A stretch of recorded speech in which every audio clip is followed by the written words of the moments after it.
The Forgotten Senses. Introduction. You've been taught to believe that reality begins and ends with what you can see, hear, touch, taste, and smell.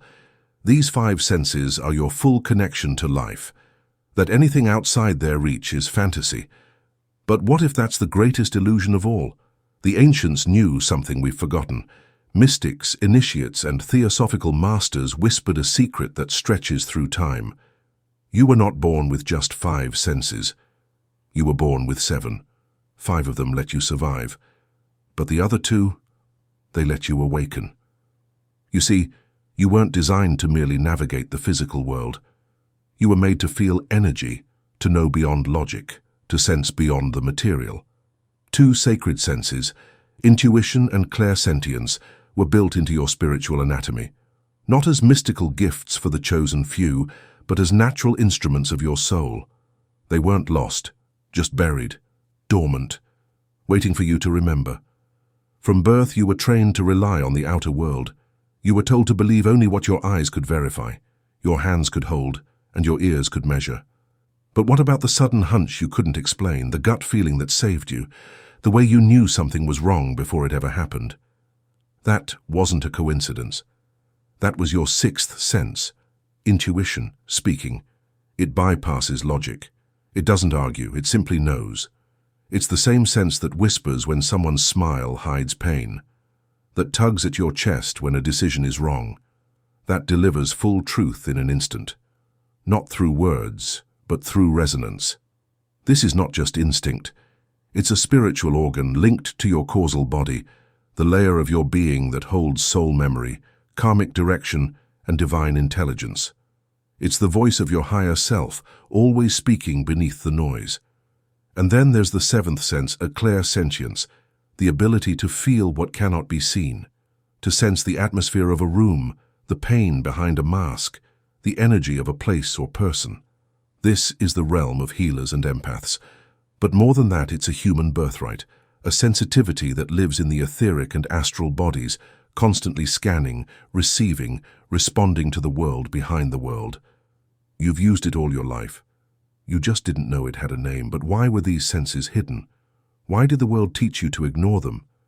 Because a person who feels deeply, who knows without proof, who listens to their soul, cannot be controlled. So society taught you to ridicule the unseen, to mock the mystical, to silence your inner voice.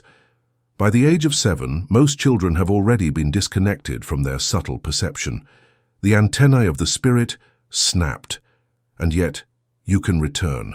You were always meant to, through stillness, through silence, through breath, dream, ritual, meditation. These are not superstitions, they are technologies of reconnection, tools passed down through spiritual lineages that knew how to awaken what lies dormant. Theosophy called it Buddhic awareness. The Vedic sages called it jnana, knowing without learning. The mystics called it divine perception, the ability to see the soul behind the mask of flesh. Once these senses reactivate, your life changes. You no longer move blindly. You feel more, know more, sense more. You begin to navigate reality with your whole self, not just the five-sense body, but the multidimensional being you've always been. You are not a machine of meat and mind. You are a layered field of light, a soul traveling through dimensions. And your senses are how you remember the truth. These extra senses are not extras at all. They are essential. They are sacred. They are you. You were born with 7, and now it's time to use them all. Chapter 1. The Lie of the Physical Senses. They told you to trust your eyes. That's what you see is what is real. That which you hear, touch, taste, and smell is the totality of the world around you. From the moment you took your first breath, they began weaving the illusion that your 5 physical senses were the only bridges to reality, and anything beyond them belonged to the realm of fantasy. And so you believed them. You walked through life relying on those 5 doors, those narrow openings into a much vaster field. But deep inside, in a place beneath language and before thought, something in you knew this wasn't the full truth. Something whispered that the world is not only what it appears to be, that something more was reaching for you from beyond the veil, something you could feel but not quite explain. The five senses, sight, hearing, touch, taste, and smell, are not lies in themselves, but they are incomplete. They are not the source of truth. They are filters, translators, instruments tuned to only the densest layer of experience. They do not reveal reality. They reveal slices of it, slivers. They are limited by the physical structure of your body, bound by the material plane. Your eyes can see only a fraction of the light spectrum. Your ears hear only a narrow range of vibrations. Your skin, your tongue, your nose. They all serve a world of density, a world of form. But what about what lies beyond that form? What science now confirms is what mystics knew millennia ago. Matter is mostly empty space. What appears solid is an illusion of frequency, of vibration slowed down. And yet you were taught to worship this illusion. You were conditioned to believe that anything not confirmed by the five senses must not be real. That instinct was just a coincidence. That intuition was imagination. That inner knowing was a delusion. But this was not education, it was suppression. Modern society, driven by materialism and controlled perception, has locked you into a prison of the physical. The ruling paradigms of science, culture, and even religion have rejected the non-visible as irrelevant or dangerous. But this was not always the case. In ancient civilizations, perception was not confined to the surface. The soul was known to have many layers, and with each layer came new faculties of awareness. There is a reason the world trains you out of your intuitive senses from the time you are a child. Because when those inner senses are active, you cannot be deceived, you cannot be manipulated. You begin to feel what others are hiding. You begin to know things without learning them. You begin to perceive truth, not through data, but through direct resonance. When you walked into a room and felt tension in the air before anyone spoke, was that one of your five senses? When you dreamed of something before it happened, or sensed someone's pain without them uttering a word, was that part of the physical package? Of course not. And yet, it was real. Realer than the surface-level experiences your body collects each day. Those moments were glimpses. Echoes of the higher senses are buried in your spiritual anatomy. According to the esoteric teachings of Theosophy, Rudolf Steiner's spiritual science and ancient mystical traditions, you were born with 7 senses. The 5 that govern your interaction with the material world are just the beginning. The 6th is intuition, a direct channel to the higher mind, a knowing beyond reason. The 7th is Clair-sentience, the ability to feel energy, emotion, and subtle presence across space and time. These senses do not operate through the body, but through the finer bodies layered within and around you. The etheric, astral, and causal sheaths that the soul uses to interface with other dimensions of being. These are not symbolic ideas. They are living truths that mystics, prophets, and spiritual adepts have explored for thousands of years. In the mystery schools of Egypt and Greece, students were trained to activate their inner vision. In the Vedic and Buddhist traditions, the awakened senses were pathways to liberation. In Christianity's mystical roots, saints spoke of divine hearing, seeing, and knowing that came not through the flesh, but through the spirit. You too were born with these faculties. As a child, you may have used them freely, imagining things that felt more real than the world around you, speaking to invisible friends, sensing the atmosphere of a place long before anyone else could. But little by little you were trained to shut them down, to tune out the invisible, to rely only on what could be measured and confirmed by others. And in that forgetting, a fracture occurred. You began to mistake the part for the whole. But these senses never left you. They were not erased, only suppressed. And now they are waking up. Around the world, people are beginning to see with new eyes. They are remembering that there is more to life than what can be calculated. They are hearing the silent guidance that speaks in symbols and signals, not in sound. They are feeling the truth behind the mask of appearances. This is not new. This is ancient. But it is returning, because it must. The world is changing. The veil between dimensions is thinning. The time has come for humanity to reclaim the full spectrum of perception, not as fantasy, but as birthright, not as an escape, but as an awakening. This audiobook is an invitation to that remembering, a path back to the totality of your perception. Because the truth is, you were never meant to live with only 5 senses. You are far more than a body. You are not just an observer of reality. You are its co-creator, and the keys to that creation lie in the senses you've forgotten. In the next chapter, we will step into the 6th sense, intuition. We will explore how this silent faculty speaks, how it bypasses logic, and how it is not a mystical power reserved for the gifted, but a natural sense that belongs to you, one that has been waiting for you to listen. Chapter 2. The 6th sense, intuition as soul language. There is a voice inside you that speaks in silence. It doesn't shout, it doesn't argue, it doesn't explain. But when it speaks, you know. It's the sense you've used 1,000 times without realizing. The sense that kept you from entering the wrong room, or pushed you toward the right decision, even when logic said no. The sense that whispered, "This isn't right," when your mind said, "Everything looks fine."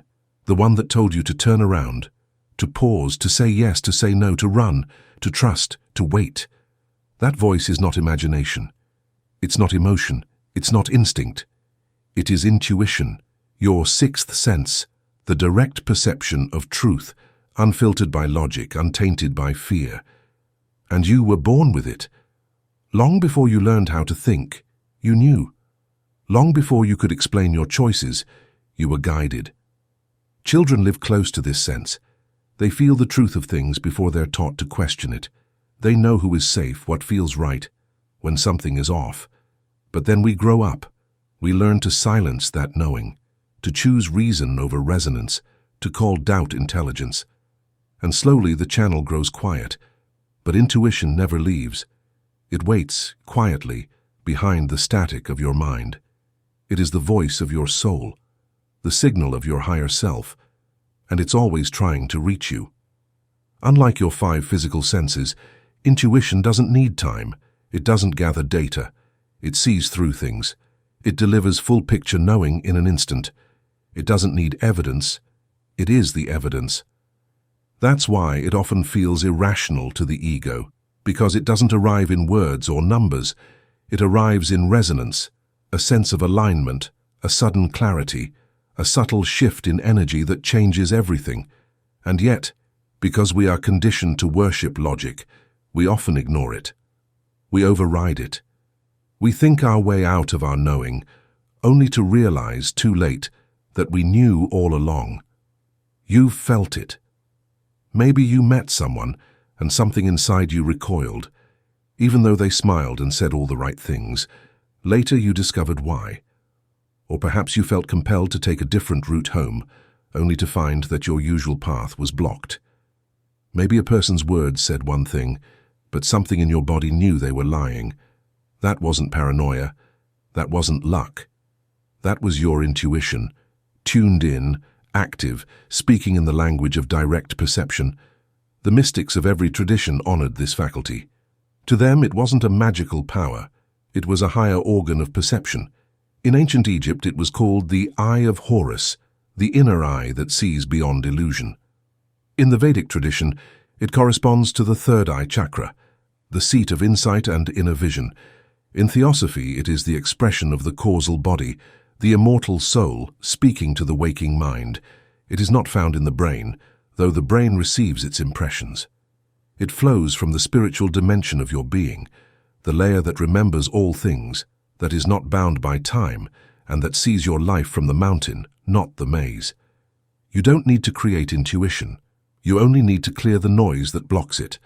Noise comes in many forms: overthinking, anxiety, external pressure, and social conditioning. Every time you silence yourself to please others, every time you doubt your inner sense to follow the crowd, every time you distract yourself from stillness, you add another layer of static. That's why intuitive clarity feels like remembering. Not a new thought, but a truth you always knew. The great teachers and visionaries of the world did not build their lives on logic alone. They followed inner vision. Joan of Arc heard voices. Nikola Tesla saw his inventions in his mind before building them. Carl Jung called it active imagination. Steve Jobs trusted what he called the dots that connect only in hindsight. They were all navigating not by intellect, but by a deeper compass. And so can you. The first step is to trust the feeling before the fact. Learn to observe the gentle pull, the subtle shift, the unspoken yes or no that arises before your thoughts begin to analyze. The second is to practice stillness. Intuition does not fight to be heard. It waits for silence. It waits for you to lower the volume of the world so that you can finally hear your own soul. Meditation, journaling, being in nature. These are not spiritual cliches. They are the sacred practices that clear the fog and reopen the channel. Because intuition does not speak in drama. It speaks in person. The more you trust it, the stronger it gets.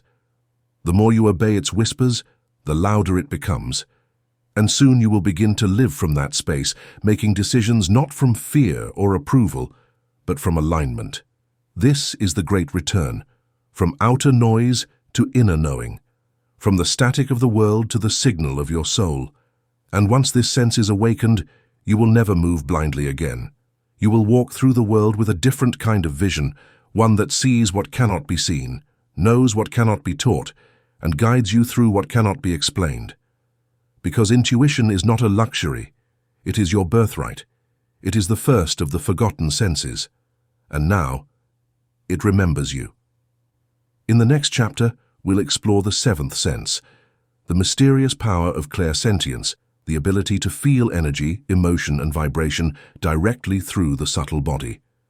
This is the sense that allows you to perceive truth without words and presence without form. The empathic organ of the awakened soul. Your senses are returning, and this journey has only just begun. Chapter 3. The seventh sense. Clair-sentience and energetic feeling. There are things you can feel that have no weight, things that have no voice but still speak, things that live beneath the skin of words and yet strike you harder than a scream. You've felt them. You've walked into a room and known without a word that something was wrong. You've stood beside someone smiling and sensed the storm hiding behind their eyes. You've touched an object, visited a place, met a stranger, and something stirred in your chest, something ancient and invisible, telling you there's more beneath the surface. That sense, the one that speaks without sound, that vibrates instead of speaks, is your seventh sense. It's called clair-sentience, and it may be the most misunderstood of them all. It is the forgotten art of feeling energy. Not emotional empathy, not psychological projection, but a deep spiritual perception, the ability to feel the subtle fields that surround people, places, objects, and even thoughts. It's not just about emotion, it's about vibration. Clair-sentience is the sacred organ that lets you sense the invisible architecture of the world. While intuition gives you a knowing, clair-sentience gives you a feeling, raw, primal, immediate, not through your mind, but through your energy body. It is your soul's skin, touching the soul of everything around you. And the truth is, you've always had it. You've just never been taught to trust it. Theosophists describe clair-sentience as a faculty of the astral and etheric bodies, subtle layers of your being that interpenetrate your physical form like an energetic mist. These bodies aren't metaphors. They're real, living fields of frequency that extend beyond your flesh. They are the antennae of your being, and through them you feel what the eyes cannot see. You feel the truth behind the mask, the sadness behind the laughter, the energetic residue of places long after their events. You feel the intention, not just the action. In our modern world, this power has been pathologized, labeled as oversensitivity, called weakness, dismissed as emotional noise. But in reality, clair-sentience is one of the most advanced forms of perception a human can possess. It is the nervous system of the spirit, the quiet voice that speaks not through symbols or ideas, but through resonance. And like a tuning fork, your body vibrates in response to the energy around you. If someone is angry, your field tightens. If someone is authentic, your body softens. If a place is heavy with pain, you feel it in your chest before your mind has a chance to explain. You may have spent years calling this anxiety, emotional flooding, panic. But what if you were never broken? What if you were just highly tuned? Empaths, healers, and spiritually sensitive beings throughout history have operated from this seventh sense. It is what allows a mother to sense danger before it happens. What enables a mystic to feel a shift in the collective consciousness? What makes the great spiritual teachers weep in silence before a word is spoken? That they can feel what the world is holding back. This sense doesn't work on command. You can't force it. You can only open to it by becoming still, clear, and grounded in your energy. To awaken it is to return to a more animal intelligence, a more elemental way of being, one where your body is not just a vessel, but a listening field. You become porous, receptive, present. This is why so many clair-sentient people crave solitude. Why do they feel overwhelmed in crowds? Why do they feel drained by false conversations? It's not because they're weak. It's because they're absorbing what others cannot feel, and without training, it can become too much. But once this sense is understood, strengthened, and refined, it becomes a superpower. You begin to move through the world like a radar. You feel what's true before it unfolds. You enter relationships with eyes closed, but senses wide open. You detect manipulation without needing evidence. You sense opportunities before they appear. You know when someone's words align with their soul and when they don't. And most importantly, you begin to feel yourself more clearly, not just your thoughts, not just your surface feelings, but the deeper layers of your being. The ancient stories are written into your cells, the emotional echoes of past lives. The karmic contracts are vibrating beneath your decisions. Clair-sentience is the sense that allows you to remember through sensation. It bypasses thought. It transcends speech. It teaches through experience. To awaken it, you must become still enough to feel subtlety again. You must reclaim your sensitivity, not as a flaw, but as a sacred skill. Spend time in silence. Breathe consciously. Touch the earth. Pay attention to the energy behind the words you speak. Begin to listen, not just with your ears, but with your presence. Because presence is the language clair-sentience speaks. And when you live from this sense, life stops being random. It begins to reveal its texture, its rhythm, its hidden song. You no longer just exist. You feel your way into meaning. You merge with the deeper tides of truth. You sense the path before you see it. And in that state, you return to your original design. You were never meant to navigate reality with only 5 senses. You were meant to feel life as vibration, to read energy like breath, to let your spirit respond to the world like a harp to the wind. This is the 7th sense, the final sense, hidden beneath the veil. And it is rising now, because the world needs humans who can feel again, who can listen beneath the noise, who can hold the unseen with reverence. We shall delve deeper into the layers of your existence in the upcoming chapter, examining the subtle bodies that contain and convey these forgotten perceptions, because there is a holy shape hidden behind every faculty that awakens. Your actual perspective is not a random map. It adheres to a plan. Your reintegration from a disjointed observer to a whole and radiant being depends on that design. You have living senses, and you are now too. Chapter 4. The Subtle Bodies. How you feel what isn't physical. You're not one body, you're a constellation of bodies, nested within one another like luminous shells, each vibrating at a different frequency, each tuned to a different layer of reality. The flesh is just the outer garment, the visible part, the mask, but behind it is a being of light, a layered being, a multi-dimensional self woven from energies finer than anything your 5 senses can touch. And yet, you feel them. You know them. You live through them every day, even if no one ever told you they exist. These are the subtle bodies, the deeper layers of your spiritual anatomy. And they are the reason your 6th and 7th senses are possible. They are the reason you can dream, sense, intuit, and receive. They are the vehicles through which your consciousness travels beyond the boundaries of time and space. To know them is to begin remembering who you truly are. Your first layer is the physical body, the one you can see, touch, and measure. It is the most dense, the most temporary. It is your interface with the material world, your vessel for experiencing the dimension of form. But it is not the seat of your awareness. It is not the source of your knowing. It is only the surface. Beyond the physical lies the etheric body, a shimmering template of energy that sustains your life force. It's what animates the physical form. It feeds vitality into your cells, maintains the integrity of your organs, and transmits signals from your higher bodies downward. Healers who work with energy, Reiki practitioners, and sensitive intuitives often sense this layer. It is the closest to the physical and the first to respond to both harmony and harm. When you feel drained after being around someone, before any words are spoken, it is your etheric body that is registering the disturbance. When you walk into a place and sense warmth, tension, or spiritual clarity, it's not your eyes that feel it. It's your etheric field absorbing the atmosphere like a second skin. Beyond the etheric is the astral body, the seat of emotion, desire, and imagination. This is the realm you enter in dreams, in fantasy, in longing. When you love, when you hate, when you burn with passion or fall into despair, it is the astral body that is vibrating. It is a body made not of substance but of shifting emotion and thought forms.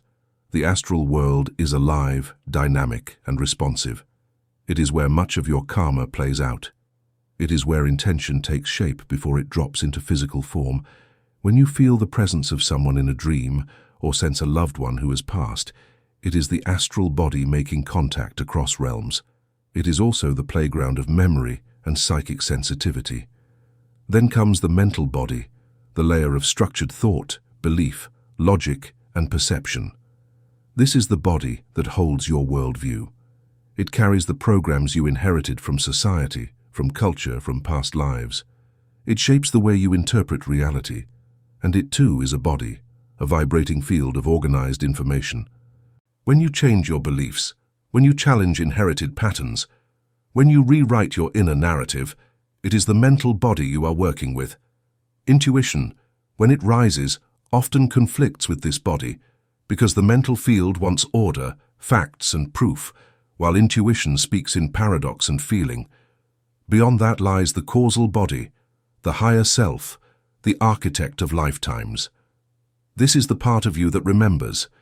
It holds the memory of who you are across dimensions. It contains the blueprint of your soul's evolution, the lessons you chose, the experiences you called in, the contracts you made before birth. When your intuition speaks, it comes from here. When you feel guided, watched over, gently nudged toward growth, it is your causal self reaching through the veil. And beyond even this, there are higher bodies still, the Buddhic and Atmic, fields of divine unity and pure being. These are the rarest to touch, but not impossible. In states of deep meditation, spontaneous awakening, or near-death experience, some glimpse these layers. They are the realms where individuality dissolves, where I becomes all, and the illusion of separation ends.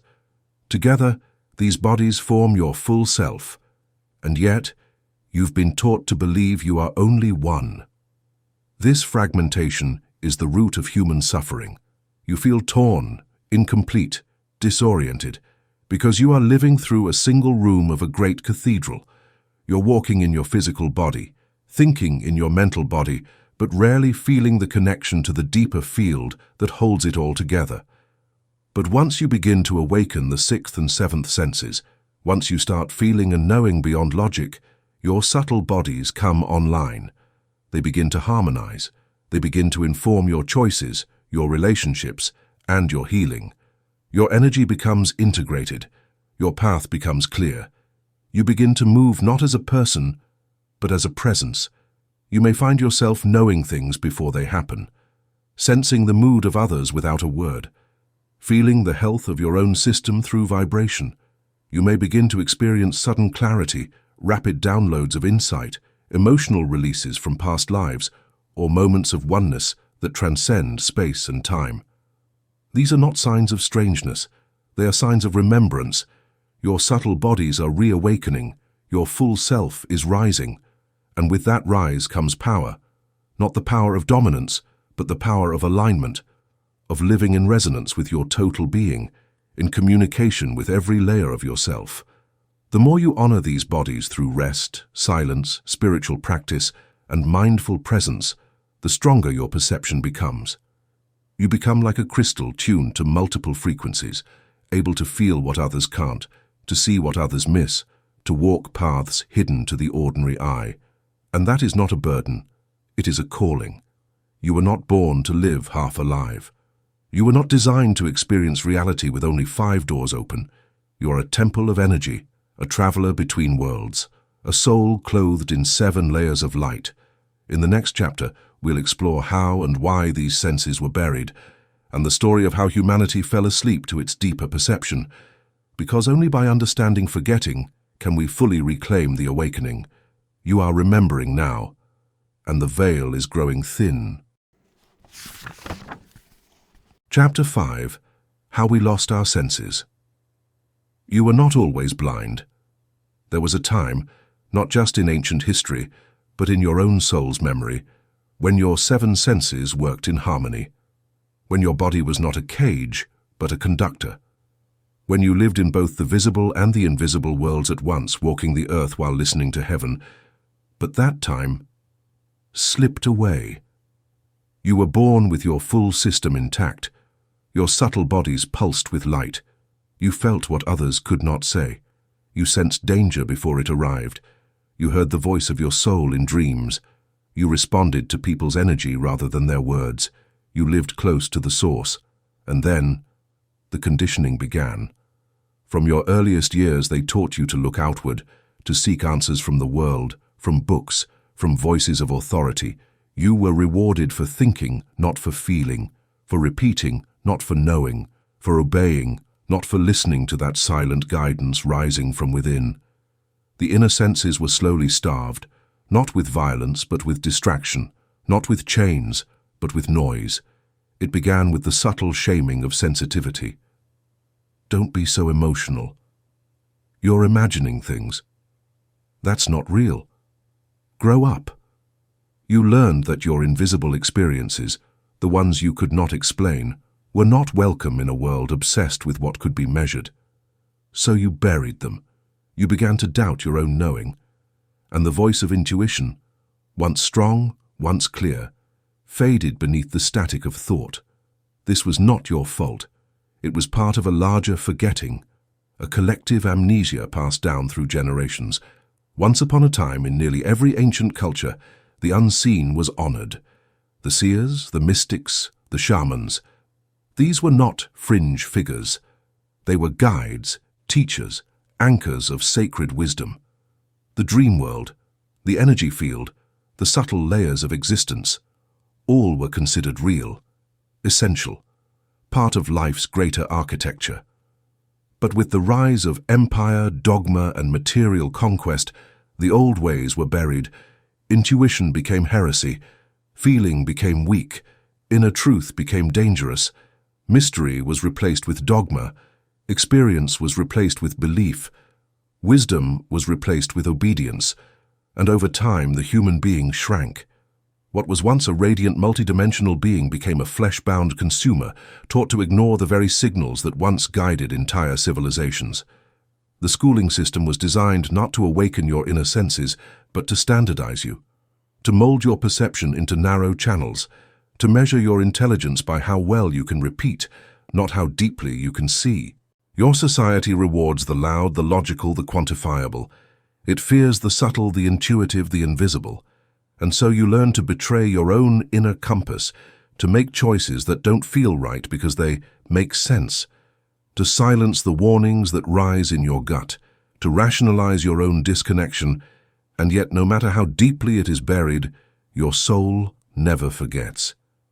There are moments, rare, fleeting, but unforgettable, when the veil lifts. A moment of stillness in nature, a dream that stays with you for weeks, a chance encounter that changes your life, a song, a scent, a silence that pierces through the layers and brings you home, if only for a breath. In those moments, the deeper part of you stirs. You remember that there is more. You feel the ache of a perception lost. You realize that something sacred was taken, and that it's still alive in you, waiting. This chapter of forgetting was not the end. It was a descent, a necessary sleep, because now the world is changing again. The noise is reaching its peak. The systems that once silenced the soul are collapsing. The outer world, in all its noise and glitter, is no longer satisfying the deeper hunger. And in the quiet beneath the chaos, your senses are returning. More and more people are remembering the old ways, not through books, but through inner reactivation. Children are being born with heightened sensitivity, impossible memories, radiant perception. Adults are waking up in the middle of their lives, suddenly aware of energy, intuition, and dreams that feel more real than waking hours. This is not a coincidence, it is not a trend, it is the re-emergence of the full human. The truth is, you cannot lose your inner senses, you can only forget them. But forgetting is not the same as erasure. What has been forgotten can be remembered. What has been buried can be unearthed. What has been silenced can learn to sing again. And the process of remembering does not begin with learning something new. It begins with unlearning what isn't true. You were told that sensitivity is a flaw, that emotion is weakness, that imagination is childish, that knowing without proof is dangerous. But these are not flaws. They are gifts, and they are calling you back to yourself. The path forward is not about becoming something else. It's about becoming whole again, reuniting the five senses with the two that were cast aside, letting the body serve the soul, letting thought bow to knowing, letting your perception expand into the field that was always waiting for you to remember. The forgetting served its purpose. Now the remembering begins, and it begins not with effort, but with presence, with sitting still long enough to hear what never stopped whispering, honoring your sensitivity, your feeling, your insight, not as strange anomalies, but as sacred instruments of perception. In the next chapter, we'll walk the path of reawakening. You'll learn how to activate the sixth and seventh senses again, not by forcing but by listening, not by reaching outward but by returning inward, because the truth you seek has never left you. It was always just waiting for your silence. Chapter 6. Activating the dormant senses. There is no switch to flip, no ritual to force. The awakening of your deeper senses does not come through effort, it comes through returning. Because the sixth and seventh senses, intuition and energetic feeling, are not things you must build. They are already there, woven into your being, alive beneath the noise. All you must do is clear the static. You do not sharpen these senses by adding more. You awaken them by removing what never belonged, the tension, the distraction, the constant thinking, the fear of being wrong, the pressure to prove, the compulsive need to explain what your soul already understands. The first step is presence, stillness, listening. Because these senses do not speak in volume, they whisper.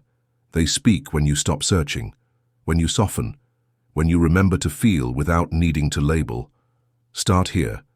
Turn off the world for a while. Not forever. Just long enough to hear your own frequency again. Unplug. Go where the noise cannot follow. A quiet room, a corner of nature, a space between responsibilities. You don't need hours, just a few minutes of honest silence. Sit, breathe, and listen. Not with your ears, but with your attention. Notice the spaces between your thoughts, the subtle textures of feeling that rise before your mind rushes to name them. That heaviness in your chest, the lightness in your hands, the tingling at the back of your neck, none of it is random. It's your energy body speaking. Over time, you'll begin to feel the difference between inner noise and soul signals. Intuition has a unique rhythm.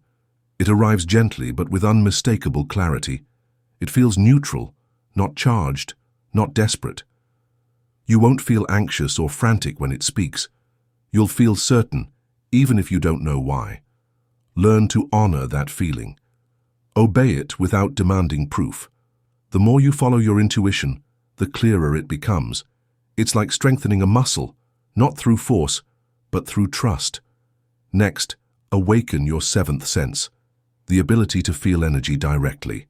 This begins with awareness of your own field, because you cannot feel others clearly until you've felt yourself.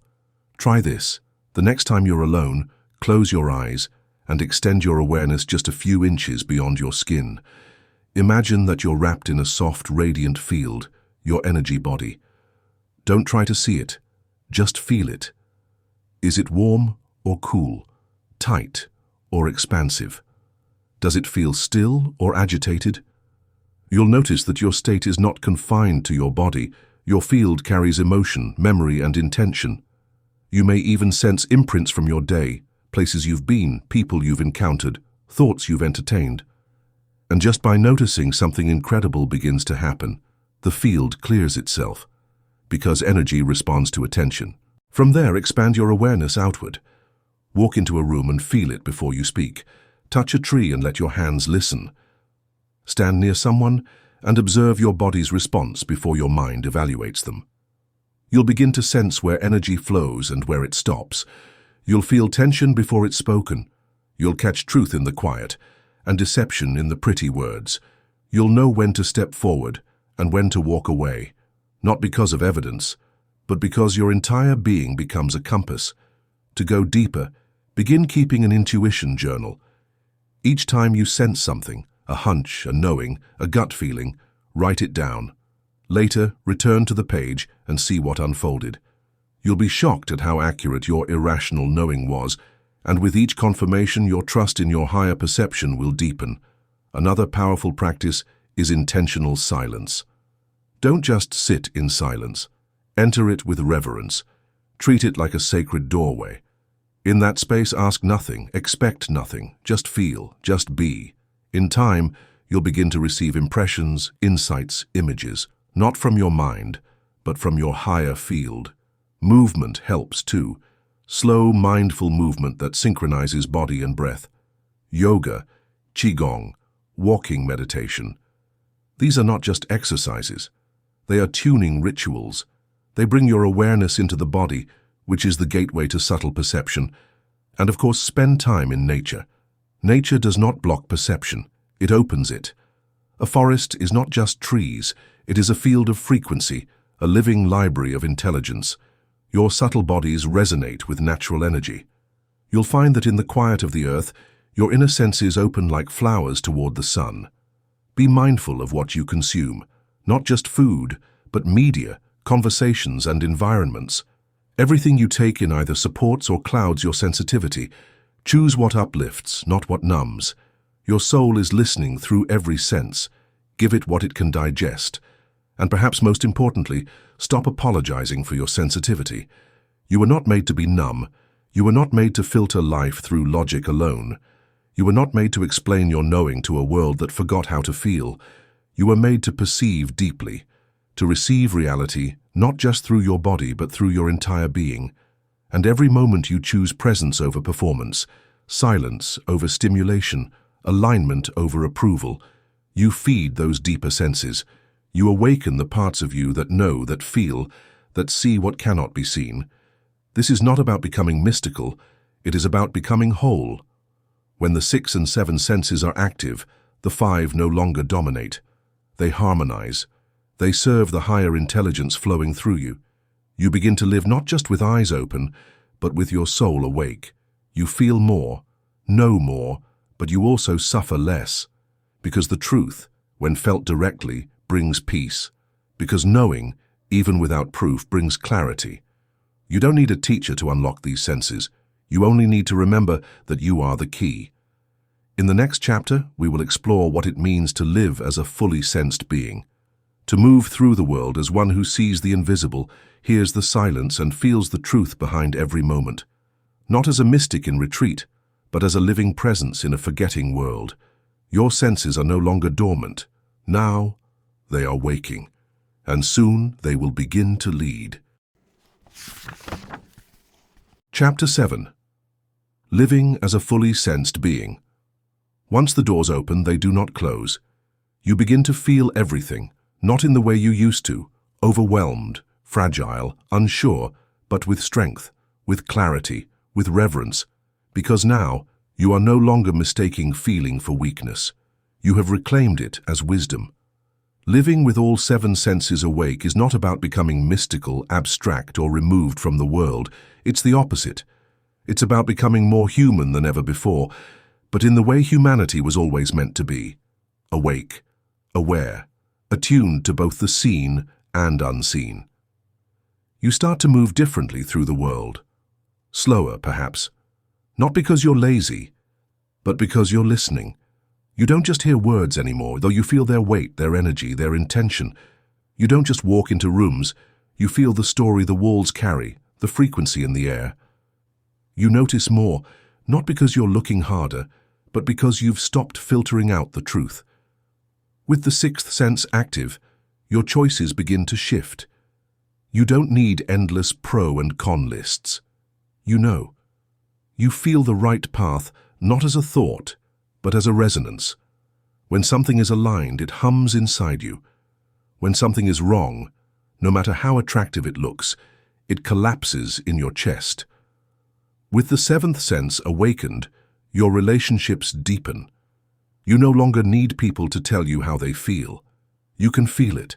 You can walk into a conversation and sense what's really being said beneath the words. You develop a silent compassion because now you understand. Everyone is carrying something unseen. Everyone is transmitting more than they speak, and most have forgotten how to listen. This awareness does not isolate you. It softens you. It makes you more real. It allows you to show up in the world not as a role or an idea, but as a presence. You don't have to impress. You don't have to convince. You simply are. And that beingness radiates. People feel it even when they don't understand it. You start to live in sync with the rhythm of life itself. No longer forcing, no longer pushing against what is. You learn to ride the current. You learn to trust the stillness. You say yes to the invitation that intuition offers. You say no when the energy contracts. You listen. You move. You follow the whisper, not the noise. And slowly, life begins to organize around your true self. Synchronicities multiply. Decisions simplify. Clarity becomes the norm, not the exception. You begin to experience something that used to sound like a myth, flow. Not because everything is perfect, but because you've stopped resisting what is. You're no longer a disconnected observer. You've become a participant in the great field of intelligence that is always moving, guiding, responding. You'll notice that some things fall away. Certain relationships, jobs, patterns, they may dissolve, but not because you failed, because your vibration changed, because you're no longer willing to abandon your knowing just to maintain someone else's comfort. You stop betraying yourself, you stop shrinking to fit in, and that changes everything. Living as a fully sensed being also comes with responsibility, because when you feel more, you're called to live with greater integrity. You can no longer pretend not to know what you know. You can't go back to sleep. You can't ignore your body's warnings. You can't lie to yourself without consequence. But this is not a burden. This is a gift. The gift of living honestly, clearly, deeply. You start to feel the soul of everything, even objects, even places, even silence. You begin to relate to life as a living being, not a background for your personal story. You treat your food with reverence, your words with care, your time as sacred. You are not perfect, you are not immune to pain. But now your pain becomes a teacher, not a prison. Your emotions become messengers, not threats. Your discomfort becomes direction, pointing you to what needs to be healed, honored, or released. You live in dialogue with the world, not a monologue of thoughts, but a dynamic exchange of sensation, symbol, intuition, and resonance. You begin to understand the language of life, the dreams, the signals, the encounters that speak without speaking. This is what it means to be fully alive. And you begin to see others differently too. You no longer judge them by their surface. You feel their field. You sense their potential. You notice the ways they've silenced their own senses, and you offer space, not to fix them, but to witness them. Your presence becomes a catalyst. Without effort, without preaching, without needing to be understood, you begin to change the world. Not by pushing it, but by vibrating in truth, by embodying what others have forgotten, by showing, simply by your being, that more is possible. And in this way the world begins to heal. One awakened presence touches another. One honest moment inspires 1,000 more. One soul, fully sensed, becomes a lighthouse for others still lost in the fog. This is your calling now. You are not here just to survive. You are not here just to function. You are here to feel, to know, to awaken, and to live in harmony with the full range of your perception. The 5 senses were never the limit. They were only the beginning. You have remembered the 6th intuition, the compass of the soul. You have remembered the 7th, energetic feeling, the deep sensitivity of spirit. You have remembered your subtle bodies, the instruments of unseen wisdom. You have remembered yourself, not as a brain in a body, but as a field of consciousness. Now, let the remembering become a way of life. Breathe, feel, listen, walk softly, speak clearly, and trust what you sense. The world will not always understand, but your soul does, and it will guide you home. You are no longer fragmented. You are no longer asleep. You are fully sensed, fully present, and fully alive. Closing transmission, the return of the whole human. You have come a long way, not in distance, but in remembrance, from the world of surfaces into the depths of perception, from the noise of the mind into the whisper of the soul, from 5 fractured senses into a being of full awareness. You are no longer just watching life pass by. You are in it, receiving it, translating it through every layer of your being. You see now that your body is not your limit, it is your temple, that your thoughts are not your enemy, they are instruments waiting to serve the deeper rhythm, that your feelings are not too much, they are the sacred language of energy, that your sensitivity is not weakness, it is evidence that you were never separate from life. You were born with 7 senses because you were never meant to live halfway. You were meant to remember, to restore, to realign your inner compass to the truth that was always there, the truth that you are a light moving through layers, a soul clothed in frequencies, a presence that does not end at the edge of skin. Now you know how to listen to silence, how to feel what isn't said, how to trust what isn't logical, how to live in the quiet power of your intuition and let it lead. You have remembered the forgotten senses, and in doing so, you've remembered yourself, not the self others named, not the self shaped by rules and roles, but the self that existed before the noise, before the fear, before the forgetting. This is not the end of your journey. It is the return to your starting point, with eyes now open, with presence now whole, with perception now restored. So walk forward not as a seeker but as one who sees. Speak, not to convince, but to resonate. Choose not to conform, but to align. Let the sacred senses guide you. Let the unseen become your compass. Let the whisper of your soul be louder than the world's demands. The age of numbness is ending. The era of fragmented perception is fading. What is rising is you. The whole human, the radiant perceiver, the one who no longer denies the mystery but walks in it. You are no longer bound by the illusion that you are only what you can touch. You are a bridge between worlds, a weaver of energy, a living symphony of 7 sacred senses. And now that you remember, live that way.